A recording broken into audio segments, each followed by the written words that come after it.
pour le tour 2 de l'Appel du Trône avec le jeu Age of Sigmar. On y va tout de suite.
Et maintenant on va faire de la cohésion entre les deux.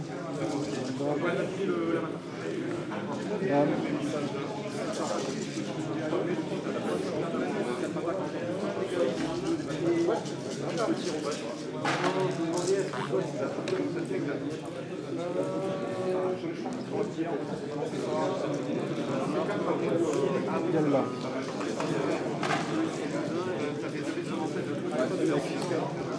Yalla comme ça.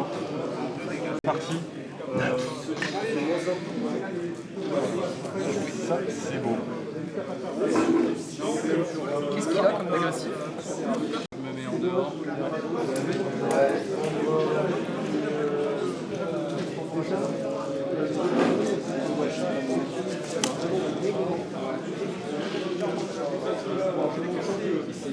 Il peut pas...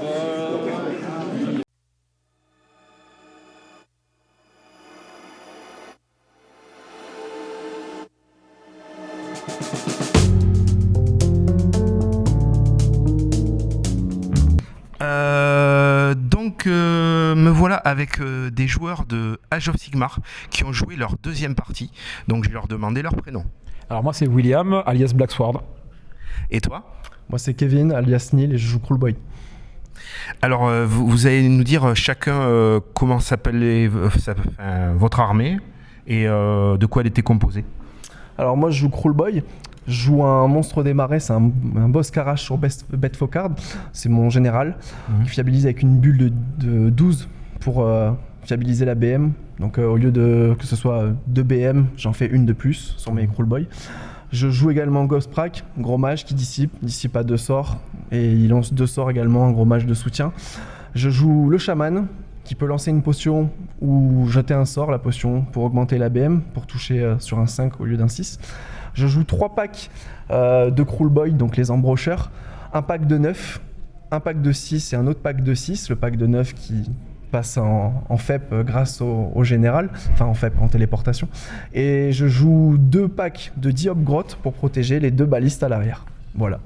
Ok, donc pour expliquer aux joueurs qui ne connaîtraient pas, c'est bien une armée de gobelins. Ah non, c'est une armée Uruk, Warclan, c'est des Cruelboy. Des Kruleboy. Donc par rapport à ceux qui jouaient peut-être à Warhammer V8 ou je sais pas quoi, c'est des... En gros, c'est des orques noirs, on peut dire ça. Et encore, c'est pas tout à fait les orques noirs. Les orques noirs, on peut les comparer aux Iron Joe. Ok. Voilà. Ah, Oui, c'est ça. Ouais. Ah, c'est plutôt des orques. Ouais, c'est des orques, tout à fait. Ils font partie du clan Oroquar clan. Voilà. Je peux les jouer avec les Iron Joe. Ok, parce que vu qu'il y a une autre armée qui joue des orques montés. Voilà, c'est ça. Eux, ce sont les Iron Joe. Moi, c'est l'armée Kruleboy. Voilà. Ok, merci. Et toi alors, tu jouais quoi? Alors moi je jouais Daughter of Cain du temple Agnar, le premier temple de Morathi, la grande déesse elfique. Donc c'est une armée d'elfes noirs, principalement composée de filles, qui se baignent dans le sang de ses adversaires, qui se massent dans des arènes pour divertir la populace.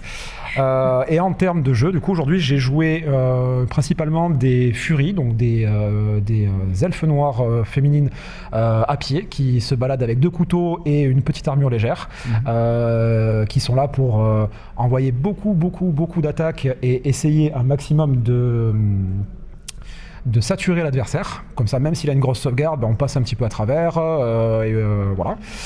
J'ai joué aussi un petit peu de Sister of Water, qui sont la partie vraiment pure gladiatrice, qui ont des fouets et qui sont là pour venir engager les adversaires même si elles n'ont pas chargé, donc venir faire des petits tricks de jeu. Je jouais aussi forcément la grande Morathi, la seule, l'unique, la déesse de l'ombre, voilà. Je jouais aussi les 2 fois la nouvelle figurine High Gladiatrix, qui est une chef gladiatrice qui va permettre de booster un petit peu toutes mes piétonnes. Ainsi qu'en général un chaudron de sang, donc c'est un chaudron avec un avatar derrière qui peut s'animer une statue et qui met des grosses baffes et qui va aussi booster tout le reste de l'armée. Et je joue aussi la nouvelle mouture de Kinerai, tireur, qui se permet en fait de se projeter, aller tirer, rebouger derrière et venir embêter l'adversaire sur la fin de partie ou aller chercher des personnages. Principalement c'était ça, et j'ai perdu aujourd'hui malheureusement sur la deuxième partie, mais c'était une partie très serrée. Très compliqué. Oh, ok. Et alors j'ai vu que tu avais des figurines des filles de Cain Warhammer Underworld. Alors oui, effectivement, j'ai pu convertir comme des champions d'unité des figurines de Warhammer Underworld pour les différencier un petit peu, les championnes, parce que c'est vrai que les figurines actuelles ne se différencient pas énormément. Voilà. Ok, j'ai vu que ça matchait bien dans ton armée, qui est une très jolie armée, franchement sympa. Merci beaucoup. Mais bravo aussi à toi pour la peinture de ton armée. Merci. Donc vous allez me raconter votre partie, comment ça s'est passé? Je pense qu'il va la raconter mieux. Ok, allez, comme vous voulez. Alors du coup, le joueur Kruleboy a pris le premier tour, a eu le choix. Il a mis beaucoup de tirs. C'est une armée qui sature beaucoup au niveau du tir, qui va faire beaucoup de blessures mortelles, donc outrepasser mes sauvegardes. C'est vrai que Moi j'ai fait le choix de me placer assez défensivement avec mes personnages pour pas qu'ils ne lui leur tirent dessus. Du coup, il s'est rabattu sur les filles en pagne qui se baladaient dans la pampa. Où il a réussi à tuer les 2 tiers de mon dispositif. Donc assez gros volume d'attaque. Moi derrière, il a avancé un petit peu pour prendre la table. Derrière, moi, à mon tour, j'ai commencé à faire un petit peu de magie avec Morathi, j'ai fait un petit peu de dégâts au tir et à la magie. T'as pas eu trop de chance pour passer tes sorts, hein, malheureusement. Gobstrak a été utile pendant un tour, on peut le signaler. Gobstrak a réussi à dissiper le sort qu'il fallait grâce à une petite attitude sympathique. Et après, je me suis projeté un petit peu avec mon armée, avec malheureusement des charges ratées, pas mal de charges ratées, mais une assez structurante qui était du coup les 10 elfes qui restaient, qu'il avait réussi à laisser en vie, qui ont réussi à charger son personnage sorcier, qui est sur son gros corbeau, voilà, vautour plutôt, et qui ont réussi à le tuer. Difficilement, mais parce que c'était un petit peu rude, hein, je te laisse en parler parce que c'était compliqué. Sur un total de 34 sauvegardes à faire pour lui. À 5+, du coup, il en sauvegarde 14, donc du coup il ne reste plus que 20 blessures à passer. Il a une sauvegarde invulnérable à 6, donc il peut en les annuler à nouveau sur du 6, et il en a nul 8, du coup ce qui fait perdre 12 points de vie sur les 14 pour pouvoir le tuer. Heureusement j'avais un petit personnage à côté qui a réussi à le finir, mais malheureusement il a pu taper encore et amandir encore mes petites witch. Voilà un petit peu sur mon deuxième tour, sur mon premier tour, et après on a continué un petit peu comme ça. Il a continué à laver en fait le reste de mon armée. Moi j'ai Moratti qui s'est baladé en fait, Qui a lavé aussi. qui a lavé pendant ce temps en fait chez lui, qui a repris un petit peu les points. Malheureusement, forcément Moratti, malgré sa capacité, grande résilience, elle est tombée au bout d'un moment. Et du coup, ce qui a permis de scorer un peu plus de points en fin de partie, parce qu'on était sur des scénarios qui faisaient scorer plus de points en fin de partie. Voilà. Sans contrôler l'objectif. Exactement. Voilà un petit peu sur la partie. C'était une partie, c'est vrai que c'était une partie très plaisante parce que j'ai pas trop l'habitude d'affronter du Dogger of Cain là. Et quand il m'explique en début de partie ceci, ça fiabilise ça, je me dis waouh, donc t'es en train de me dire que ton pack il peut monter à 40 attaques à 2+2+. Dans ma tête, ça fait qu'un tour. Je dis soit je flingue les persos, soit je flingue ses unités. Il met ses persos trop loin. Je dis bon je reste sur ma ligne. Je bute les furies. Comment ça s'appelle ? Les furies, tout à fait. Et du coup, je laissais Moratti un peu se balader, ce qui m'a fait un peu frémir au bout d'un moment parce que je vois qu'il n'y a plus rien sur la table, mais je vois mes unités disparaître au fur et à mesure parce que je dois lui mettre que 3 à chaque fois. Et du coup, je reprends un truc qui me dit t'aurais dû lui mettre 3 PV en début de partie, ce que j'ai pas fait pour justement vu que j'étais au PV prêt pour tuer ces furies. Et je l'ai regretté ces 3 petits PV parce que tu as pu me laver beaucoup de choses sur la table, mais c'était super plaisant et franchement c'était une très belle partie. Une partie qui je pense très serrée même sur les scores aussi à la finaux, puisqu'on termine 24-12, donc un différentiel de 12 points sur ce type de scénario, c'est vraiment très peu. Donc non, c'était une très belle partie, très intéressante. Moi aussi c'est la première fois que j'affrontais le Cruel Boys, et tu as quand même très bien joué. Il y a quelques petites erreurs de deux côtés, mais ce qui est bien c'est aussi ça, c'est qu'en tournant on peut les analyser derrière pour ne plus les refaire la prochaine fois. Ouais, pour progresser quoi. Exactement. Donc si j'ai bien compris, au début de la partie c'était toi qui étais un peu devant. Alors pas du tout. Au début de la partie, en termes de points, en termes de points, il était largement devant. Okay. Parce que moi, mon but, c'était vraiment de lui laver les menaces. Donc du coup, j'ai pas énormément scoré. Tandis que sur les 2 premiers tours, tu me mets pratiquement 4 points, je crois. C'est ça. Alors que moi, je suis vraiment derrière, mais j'arrive à lui laver une partie de l'armée. Et en fin de partie, du coup, je remonte parce que c'est la partie qui est sur le long terme. Et c'est grâce à ça que je gagne, parce que c'est vrai que si on compte les points aux objectifs, j'étais pas bien. Ok. Et donc après, toi, t'as remonté la pente, t'as remonté un peu la pente. Voilà, j'ai limité la casse. J'ai limité la casse. Okay. J'ai fait comme ce qu'on fait en équipe, en tournant en équipe, c'est-à-dire essayer de marquer le plus de points possible pour perdre le moins possible. En fait. Alors le score, ça finit comment le score alors ? 24 pour lui, 12 pour moi, avec un différentiel juste de 12 points, qui est comme je disais minime sur ce type de scénario.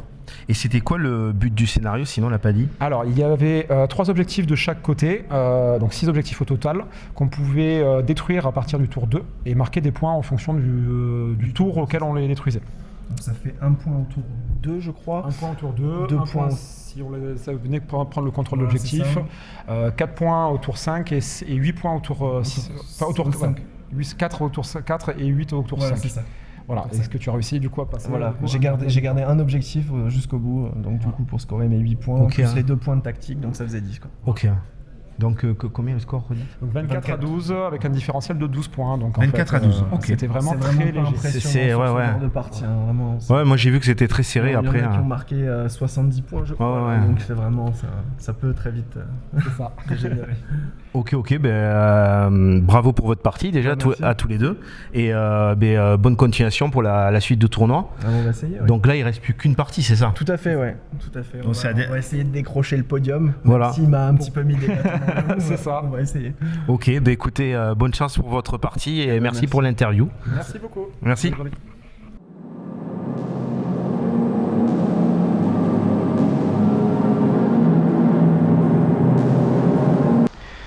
Donc, toujours pour l'appel du trône, on va voir la partie 3 de Age of Sigmar. C'est parti.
Me voici avec 2 joueurs qui ont joué leur partie.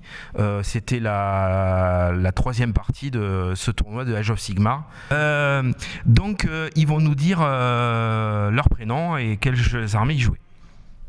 Alors moi je m'appelle Mathieu et je jouais une armée de Stormcast Eternal. Et toi? Moi je m'appelle Robin, je joue une armée de Gloomspite, qui sont les gobelins. Les gobelins. C'est ça.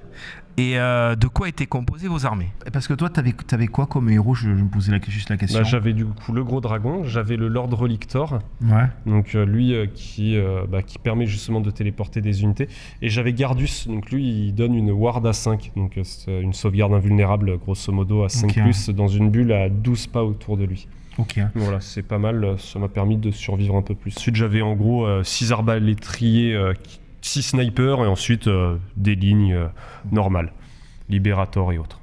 Voilà. Et toi? Alors moi j'avais une armée quasiment full squig, donc on avait 2 loon boss sur Mangler Squig, un loon boss sur Giant Cave Squig qui permet d'augmenter le mouvement, et après on avait 60 squig en ligne. Donc voilà, une grosse armée de masse et... Ok. Donc toi c'était les gobelins, c'est Ouais, ça? c'est ça. Avec les squigs qui... Ok. Ouais. Et toi t'avais des héros ou pas? Oui, alors j'avais des héros, j'avais du coup les 2 énormes manglers là, les deux gros squigs attachés entre eux. Ah, Donc ça c'est des héros. Ah, c'était des Ouais, héros c'est et des ça. monstres en même Voilà, temps. c'est ça, c'est des héros, Ok. c'est des monstres, parce qu'il y a un petit héros qui s'accroche dessus comme il peut. Et ensuite j'avais mon général, c'était le gobelin sur un giant squig, mais qui est quand même plus petit que les autres. Et après j'avais un petit sorcier qui essaie de jeter des sorts de temps en temps, quoi. Ok. C'est ça. Et toi, pour expliquer, c'est des sorts de chevaliers en armure, c'est un peu ça? Voilà, des gros chevaliers en armure qui viennent de l'espace ou un truc du genre. Voilà. Ok. Alors maintenant, je vais vous parler à tous les deux comment vous s'est passée cette partie. Eh ben, la partie s'est bien passée, ça a été serré jusqu'au bout. Ça s'est joué, je pense, sur des petits craquages pendant quelques tours. Et voilà, ça a été serré. Je pense que ça aurait pu aller dans un sens comme dans l'autre. Et voilà, si tu veux en dire plus.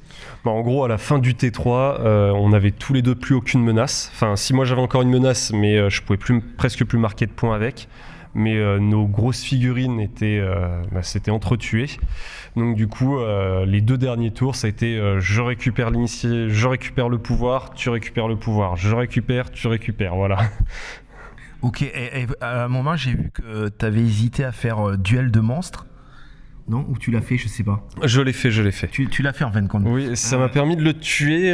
En fait, il m'a tué mon monstre et moi, quand mon monstre meurt, en fait, je jette autant de dés qu'il a de PV et sur chaque 6, ça lui fait une BM. Et vu qu'il ne restait plus qu'un point de vie, et j'ai fait un seul 6, mais ça m'a permis de le tuer. Donc ça fait quoi, duel de monstres, ça? Duel de monstres, ça nous permet d'avoir +1 pour toucher, si je me rappelle bien ce soir. C'est ça. Et donc en fait, est-ce que pendant les tours, il y en avait un qui avait l'avantage au début ou après Je pense que il y avait un peu l'avantage Stormcast quand même on va dire au départ, parce que les gobelins c'est quand même, je crois que c'est l'armée la plus faible du méta en ce moment. Donc ça reste compliqué, mais au final, sur des jets de dés, ça s'est resté serré. Et... Voilà, c'était... Et les squigs, ils font toujours comme avant, ils font des bonds et ils tapent fort. Ouais, voilà, les petits font des petits bonds, et plus ils sont gros, plus ils font des gros bonds, en fait. Ok, et ils tapent fort comme avant. Ça tape de manière assez aléatoire, donc des fois ça tape fort, et des fois ça tape. Ok. et dedans, est-ce qu'il existe encore, parce que moi je jouais à la V8 avant, mais j'ai rencontré des armées, des sortes de gobelins avec un boulet et une chaîne? Ouais, alors ceux-là ils y sont toujours, mais en ce moment ils sont pas super bons. Voilà. Parce qu'ils sont un peu plus trop, leurs règles sont plus trop adaptées à la nouvelle version. Donc ça peut être assez compliqué, mais ça peut toujours se jouer. Ouais, ça peut toujours faire des blagues. Je me rappelle quand on tombait dessus, c'était assez marrant. Ouais, c'est toujours fun. Ils peuvent se tuer eux-mêmes et tout. Ouais, voilà. Et donc toi, les gros squigs, ils faisaient quoi comme truc, tes gros squigs? Alors l'idée c'est que ça peut bouger très vite, c'est assez aléatoire. Donc des fois ça fait la moitié de la table et des fois ça fait 10 cm. Et donc voilà, ça dépend et ça tape assez fort, même si c'est toujours aléatoire, ça reste du gobelin. Et puis après ils ont un aura, ils peuvent booster tous les autres gobelins autour en leur donnant un bless. Ok. Et l'espèce de croissant de lune que tu avais là L'espèce de croissant de lune, en fait, c'était pour représenter la règle d'allégeance des gobelins. C'est qu'en fait, on va avoir la lune, donc il va traverser le champ de bataille de manière aléatoire toujours. Donc des fois, ça va à l'endroit où on veut, des fois pas. Et ça donne des petits bonus qui sont pas très utiles, en fait. C'est Ok. Ok. voilà, c'est plus pour le spectacle que. Ok. Et toi, t'avais ton armée, t'avais quoi? T'avais le dragon et t'avais quoi d'autre? Bah, j'avais des long strikes, donc des figurines qui permettent de tirer très très loin Ouais. et qui sont censées faire très mal. Là, elles ont plutôt quand même bien réussi vu que à un moment j'ai pu les téléporter et sniper 2 de ces héros, puis enlever 3/4 des points de vie de Tamangler. Donc ça lui a fait très mal. Et ensuite, à partir de ce moment-là, en fait, elles ont commencé à bien se mater au tir et à tuer j'avais tout ce vu, qui ouais. passait quoi, à côté. Et du coup, ça l'a pas mal handicapé. À Ok. partir de ce moment-là. Donc dans le jeu, on peut téléporter ces figurines ou c'est juste Ça, à toi? c'est une figurine à moi, en fait, mon général, du coup, le Lord Relictor, qui a cette aptitude, en fait, qui peut faire une prière par tour. Et moi, cette prière me permet de téléporter une unité à 12 pas de mon Lord Relictor. N'importe où sur la table, à plus de 9 pouces d'une unité ennemie. Ok. Et parce qu'il y a d'autres armées qui ont des espèces de trucs spéciaux pour téléporter leur. Ah oui, il en a une. Ouais, parce que, il y a énormément, voilà, quasiment toutes les armées peuvent avoir accès à une téléportation d'une façon ou d'une autre. Les gobelins en ont une, voilà, c'est un sort, donc il faut le lancer, ça jette sur un set. Et donc ça reste aussi aléatoire, mais on en a une, voilà. Ok. Parfois, ça peut bien se passer. Et alors le score, il finit à combien? Alors je crois qu'on était à 25 à 21. 25 à 21, voilà. Pour les Stormcast. Alors là, c'est toi qui as la victoire alors. Oui, j'ai la Ok. victoire, oui. Ok. C'est ça. Et vous avez d'autres trucs à rajouter ou pas? Non, juste Non. une partie très sympa, Ouais, voilà, bah, qui c'est- se fait jusqu'à la fin. Des Ok. fois, ça se plie vite avec les gobelins, mais là, ça a duré, donc Ok. c'était sympa, ouais. Cool, ouais. Ok. Et je pense qu'on a fait le tour, c'est bon. Super. D'accord. Merci beaucoup Bah pour ouais, cette merci à interview. Et puis à la prochaine Bah ouais, à dans la une prochaine. nouvelle tournoi. Ouais, carrément. Ça marche.